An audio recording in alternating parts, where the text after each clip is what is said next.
আসসালামু আলাইকুম। আজকে চলে আসলাম মিঠাপুকুর উপজেলা স্বাস্থ্য কমপ্লেক্স। 50 শয্যা বিশিষ্ট এই স্বাস্থ্য কমপ্লেক্সটি মিঠাপুকুর মানুষের শেষ ভরসা।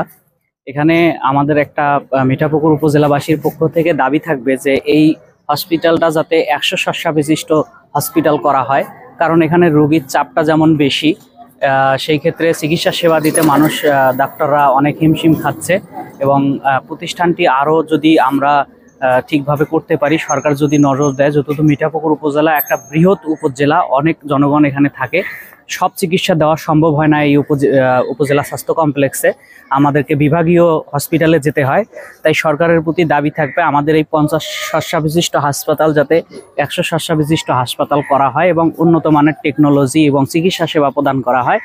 এটা আমাদের মিঠাপুকুরবাসীর পক্ষ থেকে আবেদন থাকবে যাতে এই হসপিটালটা 100 শয্যা বিশিষ্ট হসপিটাল এবং সেই সাথে চিকিৎসা সেবার মান আরও বাড়ানো যায় কিভাবে, সেই দিকে নজর দেওয়া যায়। এটাই আমার সরকারের প্রতি অনুরোধ থাকবে। সবাই ভালো থাকবেন, সুস্থ থাকবেন। আসসালামু আলাইকুম।